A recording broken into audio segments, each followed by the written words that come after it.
देखिए, सबसे पहले आता है अमेज़न। बहुत पॉपुलर है वेबसाइट। बहुत पहले शुरू हुई थी ये। अमेरिका में शुरू की थी, जेफ बेजोस द्वारा शुरू करी गई थी। और ये जो है बहुत ही मोस्ट पॉपुलर वेबसाइट है और through out the world operate करती है।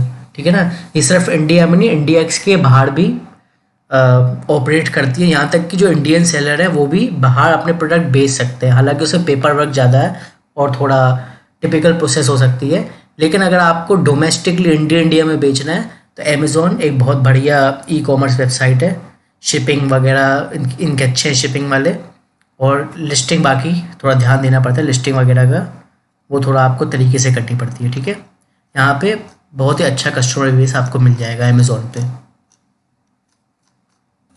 भाई, अगर हम इंडिया में ई कॉमर्स सेलिंग की बात करते हैं तो दूसरा नाम अमेज़न के साथ जुड़ता है, फ्लिपकार्ट। ठीक है। फ्लिपकार्ट एक इंडिया में ऑपरेट होने वाली ई कॉमर्स कंपनी है। ये अमेज़न की तरह बाहर तो ऑपरेट नहीं होती है, लेकिन सिर्फ और सिर्फ इंडिया में ज़रूर ऑपरेट होती है। ठीक है। इसका भी कस्टमर बेस अच्छा खासा है। आप अमेज़न पे जो जो चीज़ें बेच सकते हैं, ठीक उसी तरह भी आप फ्लिपकार्ट पे बेच सकते हैं। ठीक है। फ्लिपकार्ट भी काफ़ी पॉपुलर है। आमतौर पे ये भी देखा गया है जो लोग अमेज़न पे बेचते हैं वो फ्लिपकार्ट पे भी बेचते ही हैं, क्योंकि इनका ठीक ठाक ही रहता है थोड़ा अमेज़न की तरह। हालांकि इनकी जो शिपिंग एजेंसी है, जो शिपिंग पार्टनर है, उनको लेके काफ़ी कंट्रोवर्सीज हैं कि ये फ्रॉड करती हैं, ये वो है। लेकिन एट द एंड ये कोई ना कोई सोल्यूशन निकालते हैं SPF क्लेम वगैरह के सेलर्स के लिए। तो एक फ्लिपकार्ट भी एक काफ़ी पॉपुलर वेबसाइट है ई कॉमर्स की, अगर आप इंडिया में सिर्फ बेचना चाहते हैं तो। दोस्तों, तीसरी वेबसाइट है जो काफ़ी कम समय में एक पॉपुलर वेबसाइट बन चुकी है ई कॉमर्स की, वो है मीशो। मीशो जो शुरू से ही अपने ज़ीरो कमीशन सेलिंग के लिए पॉपुलर है इंडिया में। ये दोस्तों ये एक रीसेलर प्लेटफॉर्म की तरह इंडिया में लॉन्च हुई थी और आज ये B2C प्लेटफॉर्म की तरह भी है, मतलब बिजनेस टू कस्टमर। जो आप business as a business customers को अपने प्रोडक्ट सेल करते हैं, ये ज़ीरो कमीशन पे काम करते हैं। ठीक है ना। और उन्होंने अपनी मार्केटिंग वगैरह का बहुत पैसा खर्च किया इंडिया में। ठीक है। इनकी कुछ खास विशेषताएं हैं, zero commission, zero penalty charges वगैरह और ईज़ ऑफ डूइंग बिजनेस। ठीक है ना। तो ये इसका भी ऐड आपने कभी ना कभी देखा ही होगा। और ये ज़्यादा पुरानी भी नहीं है, नई है, लेकिन फिर भी काफ़ी इसने कस्टमर्स एक्वायर कर लिए इतने कम समय में। तो मीशो भी एक ई कॉमर्स सेलिंग प्लेटफॉर्म है, अगर आप बेचना चाहते हैं तो। ये भी सिर्फ इंडिया में ऑपरेट करती है फ़िलहाल। दोस्तों, चौथी वेबसाइट है शॉप्सी। शॉप्सी भी बिल्कुल मीशो की तरह सेम ज़ीरो कमीशन पे काम करती है और ठीक उसी तरीके का इन्होंने भी प्रैक्टिसेस एडॉप्ट करी हैं, जैसे कि ज़ीरो कमीशन, इजी लिस्टिंग और कम पेपर वर्क की ज़रूरत वगैरह ये सब। ये जो शॉप्सी है ये फ्लिपकार्ट का सब ब्रांड है। ठीक है ना। आप हमेशा देखने को आपको मिलेगा शॉप्सी बाय फ्लिपकार्ट। अगर आप शॉप्सी पे सेलर बनना चाहते हैं तो आपका फ्लिपकार्ट पे अकाउंट होना चाहिए। हाँ, वो बात अलग है कि आप नहीं बेच रहे हो फ्लिपकार्ट पे, लेकिन आप ज़रूरी नहीं है कि फ्लिपकार्ट पे भी बेचना पड़े आपको। आप शॉप्सी पे ऐसे ही बेच सकते हैं, बस अकाउंट होना चाहिए फ्लिपकार्ट में। ठीक है ना। ये यहाँ शॉप्सी में बेचना बहुत आसान है और इन्होंने भी अभी ठीक ठाक कस्टमर बेस बना लिया है। हालांकि मीशो इतना तो नहीं बना पाए हैं, लेकिन ये भी काफ़ी न्यू वेबसाइट है और एक तरीके से फ्लिपकार्ट वालों का सब ब्रांड है ये। उनको कंपटीशन को ध्यान में देखते हुए बनाना पड़ा है, मीशो वगैरह को देखते हुए। और यहाँ भी ज़ीरो कमीशन पे आप बेच सकते हैं। ठीक है ना। तो शॉप्सी भी एक बढ़िया ठीक ठाक मतलब ई कॉमर्स की वेबसाइट है अपने प्रोडक्ट को सेल करने के लिए। अगली वेबसाइट का नाम है ग्लो रोड। दोस्तों, वैसे तो ग्लो रोड कोई बहुत ज़्यादा नई वेबसाइट नहीं है, लेकिन इसको पॉपुलैरिटी तब से मिली है जब से इसको अमेज़न ने एक्वायर किया है। पहले ग्लो रोड थोड़ा काफ़ी कम पॉपुलर थी, जब से इसको अमेज़न ने एक्वायर किया है कंपटीशन को ध्यान में रखते हुए, तब से काफ़ी फेमस हो गई है। इस पे भी वही है, कमीशन ज़ीरो, सेम मीशो और शॉप्सी की तरह ज़ीरो कमीशन वगैरह होता है और इजी लिस्टिंग होती है। इसमें भी सेम वही वाला कॉन्सेप्ट है। अमेज़न को जैसे पहले मीशो आया, फिर मीशो को देखते हुए फ्लिपकार्ट ने शॉप्सी लॉन्च किया, अब ठीक उसी तरह अमेज़न ने ग्लो रोड को एक्वायर कर दिया कंपटीशन से कॉम्पीट करने के लिए। तो ग्लो रोड एक वेबसाइट है, पुरानी है काफ़ी, लेकिन एक तरीके से अमेज़न ने जब से एक्वायर किया है तो उसको बूस्ट मिला है वेबसाइट को। ये भी एक ठीक ठाक वेबसाइट है आप बेचना चाहें तो। हालांकि अभी इस वेबसाइट की ज़्यादा चर्चा हुई नहीं है कहीं भी, क्योंकि इसको अभी अभी अमेज़ॉन ने एक्वायर की है, तो अभी अभी सुर्खियों में आई है ये। तो एक तरीके से किसी किसी लोगों के लिए नहीं हो सकती है ये, लेकिन अभी अमेज़ॉन का पार्ट है। दोस्तों अगली वेबसाइट है स्नैपडील। स्नैपडील किसी टाइम में बहुत पॉपुलर हुआ करती थी, चाहे वो कस्टमर्स के पॉइंट ऑफ व्यू से हो या फिर सेलर के पॉइंट ऑफ व्यू से हो। लेकिन इस जो वेब कंपनी है, वेबसाइट ने काफ़ी बुरा वक्त देखा है। काफ़ी कंट्रोवर्सीज की वजह से इस वेबसाइट को काफ़ी हेट मिला था, काफ़ी कंट्रोवर्सीज की वजह से और एक गलत फहमी की वजह से भी। जो वो गलत फहमी की बात कर रहा हूँ, स्नैपचैट, ठीक है ना, स्नैपचैट को लेकर कोई कंट्रोवर्सी हुई थी जिसका खामियाजा स्नैपडील को भी भोगना पड़ा था, और कोई एक ऐड को लेकर कोई प्रॉब्लम हुआ था जिसपे मुझे कुछ खास जानकारी नहीं है, बहुत पहले की बात है, मैं छोटा था शायद तब की बात है ये। तो इस वेबसाइट ने परेशानियां बहुत झेली हैं, लेकिन आज भी ये टिकी हुई है।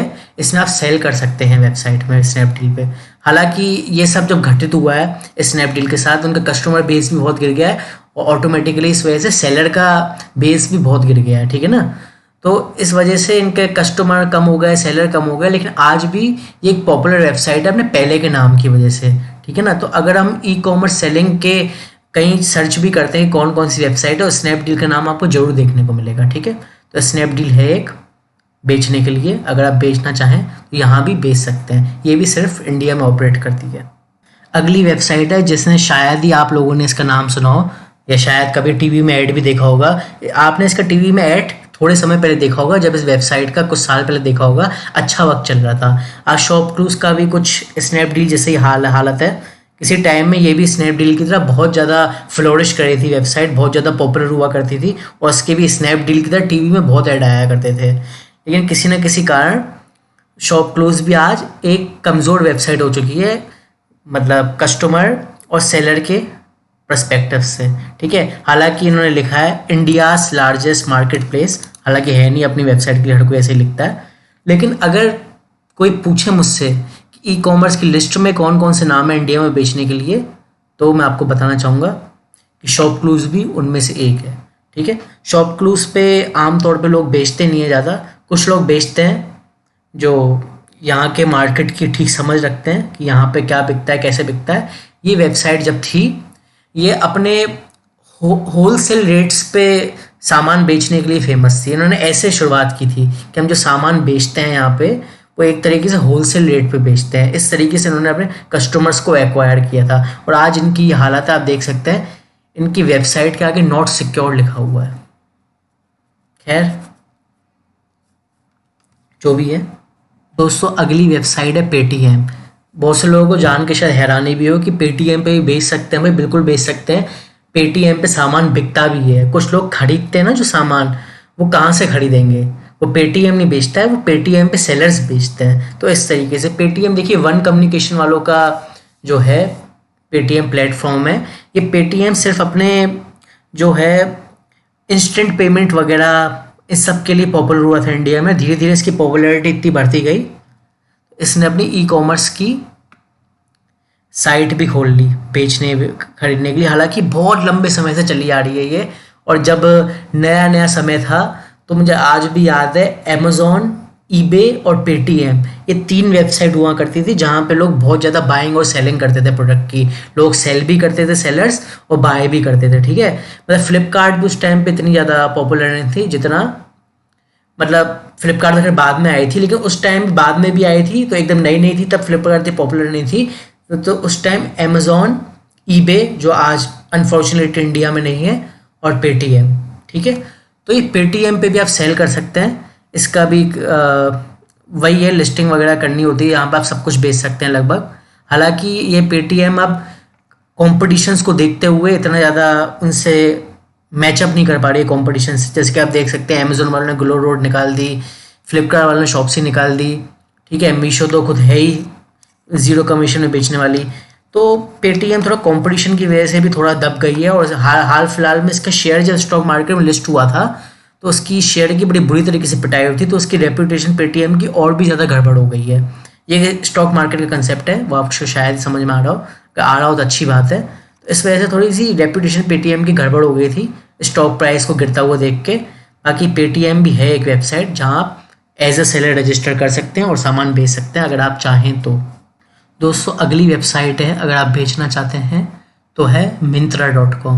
लेकिन Myntra.com पे आप बेच तो सकते हैं और ये भी डोमेस्टिक काम करती है, इंडिया में करती है, लेकिन इसमें कुछ कंडीशंस आ जाती हैं। सबसे पहले तो आपको थोड़ा बड़ा सेलर होने की ज़रूरत है, क्योंकि मिंत्रा में आप सिर्फ ब्रांड्स बेच सकते हैं, मतलब अपने खुद के ब्रांड समझ रहे ना, या फिर ब्रांड का अच्छा खासा स्टॉक वगैरह लेके, मतलब इसकी प्रोसेस बिल्कुल अलग है। और उसके अलावा इसकी कैटेगरी सिर्फ फैशन और एसेसरीज वगैरह की कैटेगरी है, आप देख सकते हैं यही सिर्फ कैटेगरीज हैं, और इनके अलावा कोई मतलब अदर कैटेगरीज नहीं है, जैसे अमेजोन, फ्लिपकार्ट, मीशो वगैरह पे ना। तो एक तरीके से फैशन ब्रांड है मिंत्रा, ठीक है। तो इस पर आप बेच सकते हैं। ये वेबसाइट बिल्कुल भी इसमें कोई प्रॉब्लम नहीं है, कॉन्ट्रोवर्शियल वेबसाइट नहीं है, और ना ही इसका कोई बुरा वक्त चल रहा है। बस प्रॉब्लम ये है, इस पर बेचने के लिए थोड़ा आप समझ सकते हैं सेलर का थोड़ा अच्छा वक्त होना चाहिए, क्योंकि इसमें थोड़ा फॉर्मेलिटीज़ ज़्यादा हैं, थोड़ा स्टॉक वगैरह रखना पड़ता है, अपना एक तरीके से ब्रांड वगैरह बेचना पड़ता है, तो थोड़ा सा मुश्किल हो सकता है। अगर कोई छोटा सेलर है तो उसके लिए इम्पॉसिबल भी हो सकता है, वो काफ़ी छोटा सेलर है तो मिंत्रा भी है जहाँ आप बेच सकते हैं, ठीक है।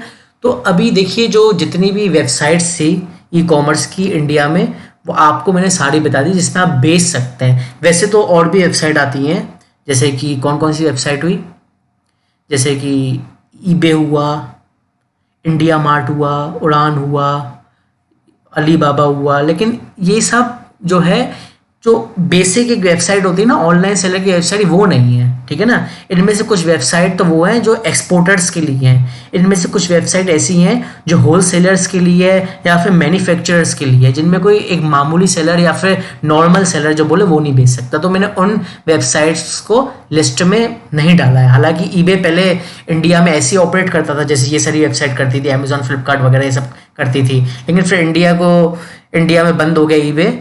फिर आप सिर्फ ईबे पे बेच सकते हैं आज भी, लेकिन कैसे, एज ए एक्सपोर्टर, ठीक है ना। आप सिर्फ बाहर ही बेच सकते हैं, ईबे बाहर ही काम करती है। सेम अलीबाबा के साथ है, अलीबाबा भी बाहर काम करती है, और उसमें मैन्युफैक्चर होलसेलर, बड़े होलसेलर वगैरह बेच सकते हैं, और उड़ान में होलसेलर बेच सकते हैं, इंडिया मार्ट में भी होलसेलर वगैरह जो बल्क क्वांटिटी में काम करते हैं वो बेच सकते हैं। तो इस टाइप की वेबसाइट जो हैं, मैंने उनका नाम इसमें इस वजह से इंक्लूड नहीं किया है, ठीक है ना।